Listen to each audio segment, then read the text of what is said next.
दोस्तों एमका विमान को लेकर समय समय पर खबर आती रहती है, लेकिन अब एक बार फिर से एमका को लेकर फ्रांस से जो खबर आई है वो बहुत बड़ी खबर बन गई है। भारत में बन रहे 5.5 जनरेशन वाले सुपर स्टेल्थ विमान पर दुनिया के कई देशों की नजरें इस समय टिकी हुई है। इस विमान के बारे में कहा जा रहा है कि यह लड़ाकू विमान भारतीय वायुसेना के लिए सबसे बड़ी ताकत बनने वाला है, क्योंकि भारत में मौजूद राफेल विमान के वेपन्स की मारक क्षमता 60 किलोमीटर से 600 किलोमीटर के बीच है, जबकि एमका फाइटर जेट में 2 प्रकार के वेपन लगाए जाने की उम्मीद जताई जा रही है, जिसमें पहली ऐसी मिसाइल लगाई जाएगी जिसकी मारक क्षमता 1000 किलोमीटर तक होगी। वहीं दूसरे वेपन के रूप में इलेक्ट्रिक वेपन का उपयोग किया जाएगा। इसीलिए डीआरडीओ की ओर से कोशिश की जा रही है कि इस विमान में हाई थ्रस्ट जनरेट करने वाले इंजन का उपयोग किया जाए। भारत एमका के लिए स्वदेशी इंजन पर भी काम शुरू करेगा, लेकिन अभी फिलहाल इसकी टेस्टिंग यूनिट के लिए अमेरिका से 98 किलो थ्रस्ट जनरेट करने वाले इंजन का उपयोग किया जाएगा। वहीं इस विमान को कम से कम 125 किलो न्यूटन थ्रस्ट वाले इंजन की आवश्यकता पड़ने वाली है और इसके लिए फ्रांस और भारत मिलकर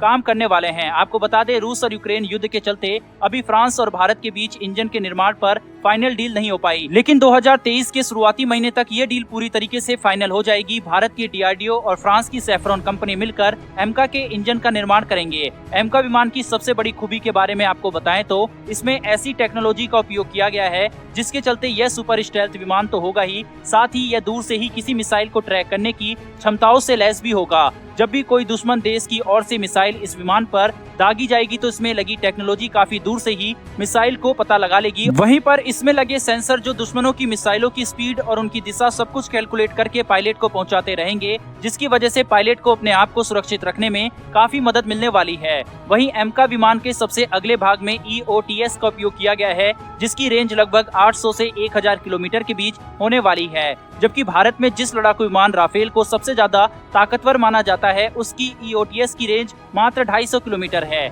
इस लिहाज से एमका फाइटर जेट राफेल जैसे विमानों से भी 4 गुना अधिक ताकतवर होने वाला है। उधर फ्रांस एमका विमान के इंजन के निर्माण के लिए टेक्नोलॉजी ट्रांसफर पर भी सहमत हो गया है, बस इसकी कुछ औपचारिकताएं बाकी रह गई है। वहीं इसके पहले कई देश एमका के इंजन के निर्माण पर दिलचस्पी दिखा चुके हैं। ब्रिटेन भी इस विमान के इंजन का निर्माण करना चाह रहा था, लेकिन भारत फ्रांस पर ज्यादा भरोसा दिखा रहा है। डीआरडीओ और सैफ्रॉन दोनों मिलकर भारत में ही इस विमान के इंजन का निर्माण करेंगे। वहीं आपको बता दें, एमका के 2 वर्जन तैयार किए जाएंगे, जिसमें से पहले को एमका मार्क 1 और दूसरे को एमका मार्क 2 के नाम से जाना जाएगा। एमका मार्क 1 की 2030 तक की टेस्टिंग पूरी कर ली जाएगी। उधर भारतीय वायुसेना भी जिसे जल्द से जल्द अपने बेड़े में शामिल करना चाहती है, क्योंकि इस विमान के आते ही भारतीय वायुसेना को पाकिस्तान पर सर्जिकल स्ट्राइक करना और भी आसान हो जाएगा, क्योंकि इस विमान के सरफेस पर लगे मटेरियल्स रडार से निकलने वाले रेडिएशन को पूरी तरीके से एब्जॉर्ब कर लेते हैं, जिसके चलते दुश्मन को इस विमान के बारे में कोई भी जानकारी प्राप्त नहीं हो पाती। उधर दूसरी तरफ भारत की ओर से चीन और पाकिस्तान की ऊंची ऊंची पहाड़ियों पर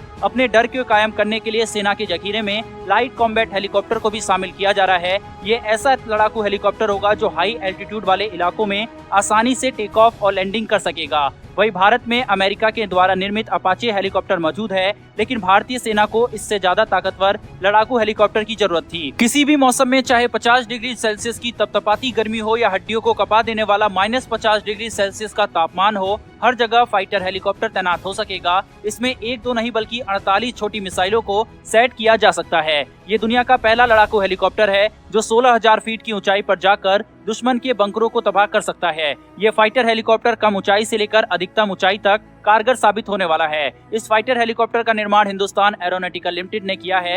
ये हेलीकॉप्टर अमेरिका के सबसे एडवांस अपाचे हेलीकॉप्टर से भी बहुत ही ताकतवर है। आपको बता दें, LCH हेलीकॉप्टर में 70 mm की 12 रॉकेट और 2 पेलोड लगे हैं। वहीं पर इसके अलावा हेलीकॉप्टर की नोक के नीचे 20 mm की एक गन लगी हुई है, जो 110 डिग्री के कोण पर किसी भी दिशा में घूम सकती है और आसानी से शूट कर सकती है। इस हेलीकॉप्टर का परीक्षण पहले ही LAC पर जारी तनातनी के बीच किया जा चुका है, जो बिल्कुल कारगर साबित हुआ है। इसमें स्टेल्थ फीचर का भी इस्तेमाल किया गया है, जो दुश्मन के रडार को आसानी से धोखा दे सकता है। अभी फिलहाल भारतीय सेना में 15 फाइटर हेलीकॉप्टर को शामिल किया जाएगा। फिलहाल दोस्तों इस वीडियो में इतना ही, लेकिन भारत की हिंदुस्तान एरोनॉटिकल लिमिटेड और भारत और फ्रांस की दोस्ती के लिए कमेंट बॉक्स में जय हिंद लिखना ना भूलिएगा। साथ ही डिफेंस और वर्ल्ड अफेयर से जुड़ी डेली वीडियो के लिए चैनल को सब्सक्राइब कर बेल नोटिफिकेशन को अवश्य दबा लें। फिर मिलेंगे ऐसी एक नई वीडियो के साथ। धन्यवाद। जय हिंद।